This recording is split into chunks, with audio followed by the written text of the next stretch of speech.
नमस्कार मित्रांनो, मी अमोल जाधव. मित्रांनो, स्वागत आहे तुमचे माझ्या यूट्यूब चॅनलवरती. जे तुम्हाला वारंवार प्रश्न पडतात आर-टी संदर्भात, तर त्याची मी काही प्रश्नांची उत्तरे घेऊन आलो आहे तुमच्यासाठी. पण त्यापूर्वी तुम्ही चॅनलवर पहिल्यांदा आला असाल तर चॅनलला सबस्क्राईब करून नोटिफिकेशन बेल ऑन करून ठेवा, जेणेकरून तुम्हाला असेच नवनवीन व्हिडिओज आणि अपडेट भेटत राहतील. आर-टी ऑनलाईन प्रवेश प्रक्रिया, वारंवार विचारण्यात येणारे किंवा उद्भवणारे प्रश्न. सगळ्यात महत्त्वाचं इथे बघा, आर-टी 25% प्रवेश पात्र सर्व बालकांना जन्मतारखेचा पुरावा, रहिवासी पुरावा आणि आधार कार्ड हे 3 डॉक्युमेंट जे आहेत ते कंपल्सरी असणे गरजेचे आहे. अन्यथा तुमचा जो आर-टी अंतर्गत जो प्रवेश दिला जातो तो बाद करण्यात येईल. आर-टी 25% ऑनलाईन प्रवेशाकरिता लागणारे सर्व कागदपत्रे ही पालकांनी ऑनलाईन प्रवेश अर्ज भरण्याच्या अंतिम तारखेपूर्वीची असावीत. जी काही फॉर्मची शेवटची तारीख आहे त्याच्या अगोदरची ही डॉक्युमेंट तुमची रेडी असलेले असावीत. त्यानंतर पहिला प्रश्न इथे आपल्याला पडतो, तर 25% ऑनलाईन प्रवेशासाठी कोणती बालके पात्र आहेत? आर्थिक दुर्बल घटकातील ज्या कुटुंबाचे एकत्रित वार्षिक उत्पन्न रुपये 1 लाखापर्यंत आहे अशा पालकांची बालके वंचित गटांतर्गत अनुसूचित जाती, अनुसूचित जमाती आणि सर्व जाती धर्मातील विकलांग बालके, तर यांचा समावेश यामध्ये होतो.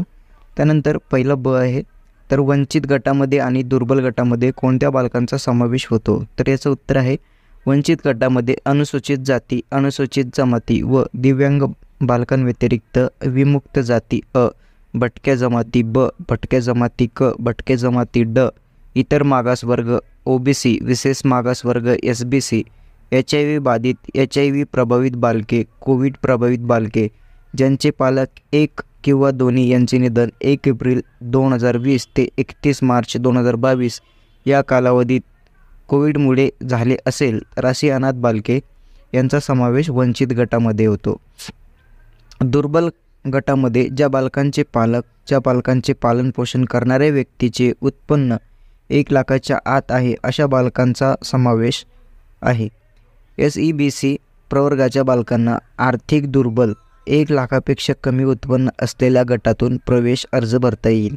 त्यानंतर दुसरा प्रश्न आहे, तर हा जो प्रश्न आहे हा प्रश्न मी स्किप करतो, कारण यावर्षी जो निर्णय आलेला आहे शासनाचा, तर 1 किलोमीटर अंतराच्या जे काही पालक आहेत ते ॲप्लिकेशन जे भरणार आहेत आणि 1 किलोमीटरच्या आतमध्ये जर झेडपी शाळा किंवा अनुदानित विनाअनुदानित शाळा असेल तर तिथे तुम्हाला आर-टी अंतर्गत प्राधान्य देण्यात येणार आहे. इंग्रजी मीडियमच्या शाळांना तुम्हाला प्रवेश घेता येणार नाही. हे यावर्षी नवीन GR तरतूद केलेली आहे.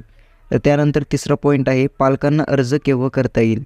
तर जे काही आपले फॉर्म भरण्याची तारीख डिक्लेअर होईल आणि शेवट फॉर्म भरायची जी तारीख असेल त्याच्या आतमध्ये तुम्हाला हा फॉर्म जो आहे तो भरून घ्यायचा आहे.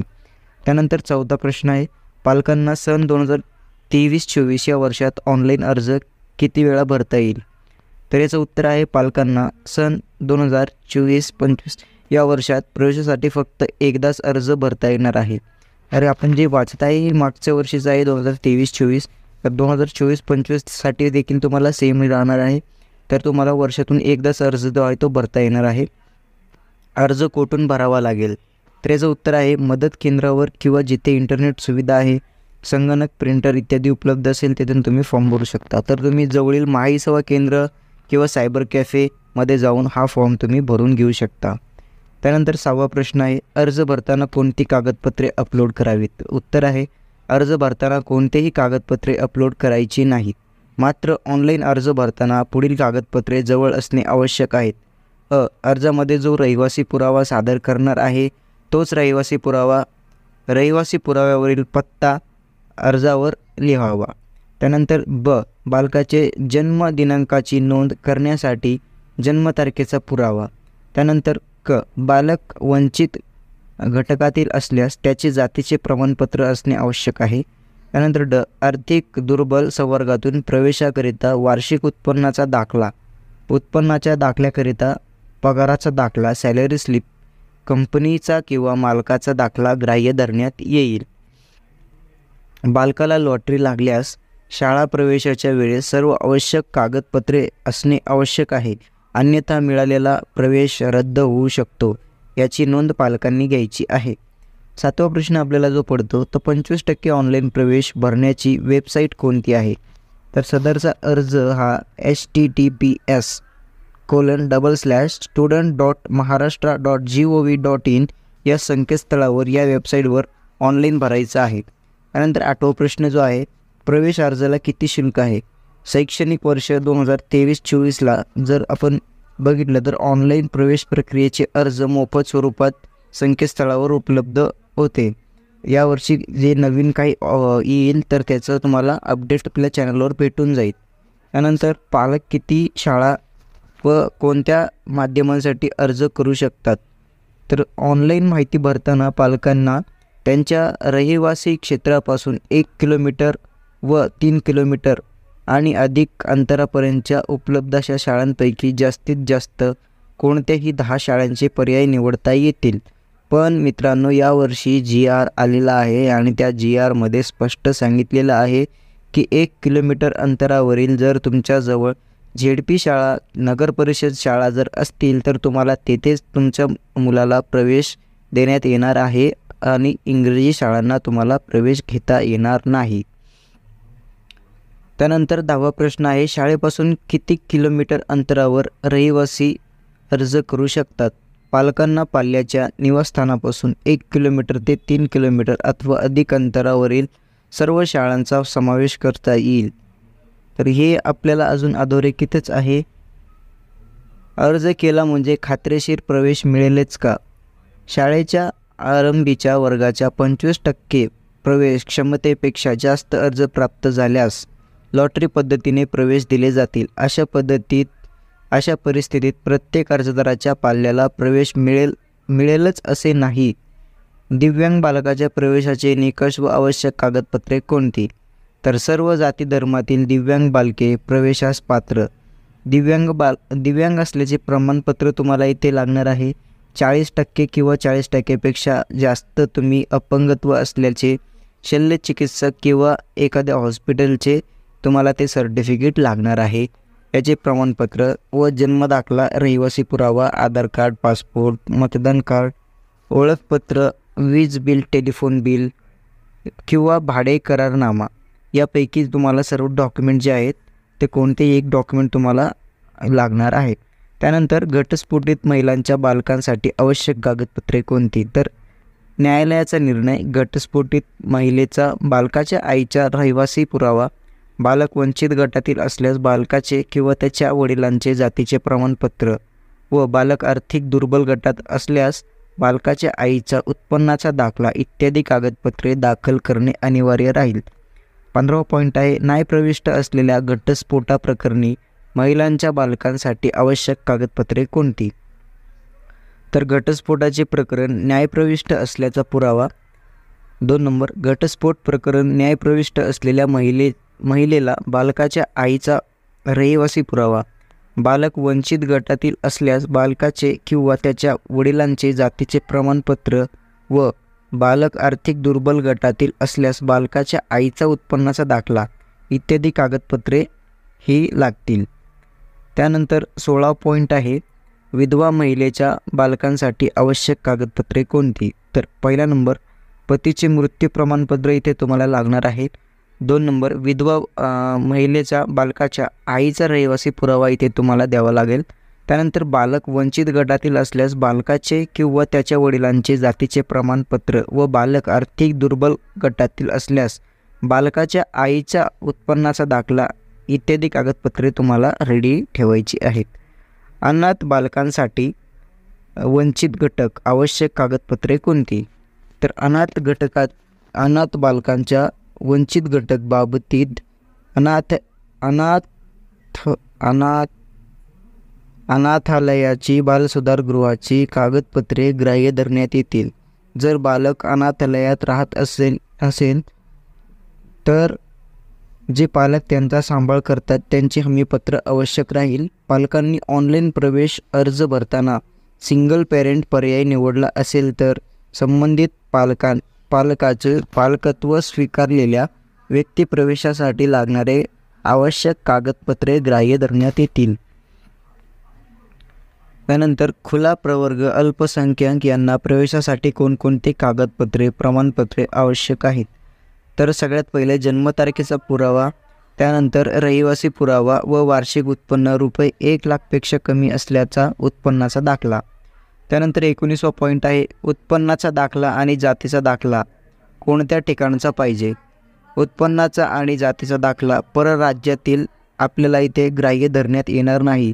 ज्या ठिकाणी वास्तव्य आहे त्याच ठिकाणचा तुमचा हे दाखले दोन्ही जे आहेत ते पाहिजे आहेत. त्यानंतर 20वा पॉईंट आहे जन्मतारखेचा पुरावा प्रमाणपत्र कोणते पाहिजे? तर तुम्हाला याचं उत्तर आहे ग्रामपंचायत, महानगरपालिका, नगरपालिका यांचा दाखला किंवा रुग्णालयातील ANM रजिस्टरमधील दाखला किंवा अंगणवाडी बालवाडी रजिस्टरमधील दाखला, आई किंवा वडील अथवा पालकांनी प्रतिज्ञापत्राद्वारे केलेले स्वयंनिवेदन ग्राह्य धरण्यात येईल. तर जातविषयक कोणता पुरावा ग्राह्य धरावा? तर इथे उत्तर दिलेलं आहे तहसील, उपजिल्हाधिकारी किंवा उपविभागीय महसूल अधिकारी यांनी निर्गमित केलेला पालकाचा, वडिलाचा किंवा बालकाचा जातीचा दाखला, परराज्यातील जातीचा दाखला प्रवेश प्रक्रियेसाठी ग्राह्य धरण्यात येणार नाही. त्यानंतर 22वा पॉईंट आहे RT 25% ऑनलाईन प्रवेशाकरिता उत्पन्नाचा दाखला कोणत्या वर्षाचा पाहिजे? तर पालकांचा आर्थिक वर्ष 2021 किंवा 21-22 वर्षाचा 1,00,000पेक्षा कमी उत्पन्नाचा दाखला असावा. नंतर कोणत्या अधिकाऱ्याने दिलेला उत्पन्नाचा दाखला ग्राह्य धरण्यात येणार आहे? तर 1,00,000पेक्षा कमी उत्पन्न असलेला तहसीलदारांचा दाखला इथे आपल्याला ग्राह्य धरण्यात येणार आहे. परराज्यातील उत्पन्नाचा दाखला इथे ग्राह्य धरण्यात येणार नाही. त्यानंतर 24वा पॉईंट आहे गुगलच्या नकाशात रहिवासाचे घराचे स्थान निश्चित करताना कोणती काळजी घ्यावी? पालकांनी अर्ज भरताना शाळेपासून ते घरापर्यंतचे हवाई अंतर हे गुगल मॅपने निश्चित करायचे असल्याने शाळा निवडताना अंतराची बाब लक्षात घेऊन पालकांनी रेड बदलूनद्वारे निवासस्थानाचे ठिकाण निश्चित करण्याकरिता तो बदलून जास्तीत जास्त 5 वेळा निश्चित करता येईल याची नोंद घ्यावी. त्यामुळे पालकांनी निवासस्थानाचे लोकेशन अचूक नमूद करावे. एकदा अर्ज कन्फर्म केल्यानंतर पुन्हा लोकेशन बदलता येणार नाही. अर्ज कन्फर्म करण्यापूर्वी तो पुन्हा तपासावा. त्यानंतर 26वा पॉईंट आहे शाळा निवडताना कोणती काळजी घ्यावी? उत्तर आहे शाळा निवडताना आपल्या रहिवासाचे ठिकाण आणि शाळा यातील हवाई अंतर एअरल डिस्टन्स प्रवेशासाठी ग्राह्य धरण्यात येणार असल्याने रस्त्याने शाळा व घर यातील प्रत्यक्ष अंतर फरक पडू शकतो. त्यामुळे शाळा निवडताना दक्षता घेणे अत्यंत गरजेचे आहे. 27वा पॉईंट आहे प्रवेशाची कार्यपद्धती कशी असेल? तर शाळेच्या प्रवेश क्षमतेपेक्षा जास्त अर्ज प्राप्त झाल्यास सोडत लॉटरी काढून निश्चित केले जातील. त्यानंतर शाळेचे प्रवेश अर्जापैकी जे काही अर्ज प्राप्त झालेले आहेत तर प्राप्त झालेल्या अर्जापैकी सर्व पात्र अर्जदारांना प्रवेशासाठी विचार केला जाईल. त्यानंतर 28वा पॉईंट आहे ऑनलाईन अर्ज भरल्यानंतर अर्जाबाबतची पुढील कार्यवाही पालकांनी कशी करणार? तर याबाबत पालकांना अर्जात नमूद केलेल्या मोबाईल क्रमांकावर SMS द्वारे सूचित केले जाईल. त्यामुळे अर्जात दिलेला मोबाईल क्रमांक हा नीट व व्यवस्थित चालू असलेला नंबर द्यायचा आहे. त्यानंतर ॲप्लिकेशन वाईज डिटेल यावर टॅबवरती तुम्ही जाऊन तुमच्या ॲप्लिकेशनची सध्याची स्थिती काय आहे हे देखील तुम्ही चेक करू शकता. त्यानंतर 29वा पॉईंट आहे लॉटरीद्वारे प्रवेश मिळाल्यानंतर अर्जदारास कसे कळेल? तर उत्तर आहे सोडत लॉटरी झाल्यानंतर याबाबत पालकांनी अर्जात नमूद केलेल्या मोबाईल क्रमांकावर SMS द्वारे सूचित केले जाईल. परंतु पालकांनी फक्त SMSवर अवलंबून राहू नये. RT पोर्टलवर जाऊन ॲप्लिकेशन वाईज डिटेल्स या टॅबवर क्लिक करून आपला अर्ज क्रमांक लिहून अर्जाची स्थिती पाहत राहावी. त्यानंतर 30वा पॉईंट आहे प्रवेशासाठी निवड झाल्यानंतर प्रवेश कसा घ्यावा? तर याचं उत्तर आहे प्रवेशासाठी निवड झाली आहे असा SMS प्राप्त झाल्यानंतर RT पोर्टलवरील ॲप्लिकेशन वाईज डिटेल्स या टॅबवर क्लिक करून आपला अर्ज क्रमांक लिहून त्याची सध्याची स्थिती काय आहे ती पाहावी. लॉटरी लागली असेल तर अलॉटमेंट लेटरची प्रिंट काढावी आणि हमीपत्र टॅबवर क्लिक करून त्याची प्रिंट काढावी. अलॉटमेंट लेटर व आपल्या विभागातील पडताळणी समितीचा पत्ता म्हणजेच ॲड्रेस दिलेला असेल त्या ठिकाणी अलॉटमेंट लेटर, हमीपत्र, प्रिंट आणि अलॉटमेंट लेटरवर दिलेली आवश्यक कागदपत्रे घेऊन आणि आपला प्रवेश निश्चित झाल्याची प्रिंट पडताळणी समितीकडून घ्यावी. SMS-मध्ये दिलेल्या तारखेला पालक प्रवेशाकरिता आले नाही तर त्यांना पुन्हा 2 संधी SMS-द्वारे देण्यात येतील. तरीही निवड झालेल्या बालकाने विहित मुदतीत पडताळणी समितीकडे जाऊन प्रवेश निश्चित न केल्यास ती जागा रिक्त राहील आणि त्या जागेवर लॉटरीद्वारा निवड झालेल्या प्रतीक्षा यादीतील विद्यार्थ्यास अनुक्रमे संधी मिळेल. 31वा पॉईंट आहे RTE 25% ऑनलाईन प्रवेश प्रक्रियेचे अंतर्गत प्रवेश मिळाला नाही अथवा हे कसे समजेल? प्रवेशासाठी निवड झाली आहे असा SMS प्राप्त झाल्यानंतर पडताळणी समितीकडे जाऊन प्रवेशाकरिता आवश्यक कागदपत्रे सबमिट केल्यानंतर त्यांना पडताळणी समितीकडून रिसीट पावती दिली जाते आणि प्रवेश मिळाला अथवा नाही ते समजेल. त्यानंतर 32वा पॉईंट आणि शेवटचा पॉईंट आहे RTE 25% अंतर्गत शाळेत प्रवेश मिळाल्यानंतर स्थलांतर, बदली अथवा अन्य कारणाने RTEमध्येच शाळा बदलून मिळेल का? उत्तर आहे RTE 25% अंतर्गत एका शाळेत प्रवेश मिळाल्यावर कोणत्याही कारणास्तव शाळा बदलून मिळणार नाही. तर मित्रांनो, तुमच्या भरपूर अशा प्रश्नांची मी उत्तरे या व्हिडिओमध्ये कव्हर केलेली आहेत. आशा बाळगतो की तुम्हाला व्हिडिओ चांगला वाटला असेल आणि चॅनलवर पहिल्यांदा आला असेल तर चॅनलला सबस्क्राईब करून नोटिफिकेशन बेल ऑन करून ठेवा. जय हिंद, जय महाराष्ट्र.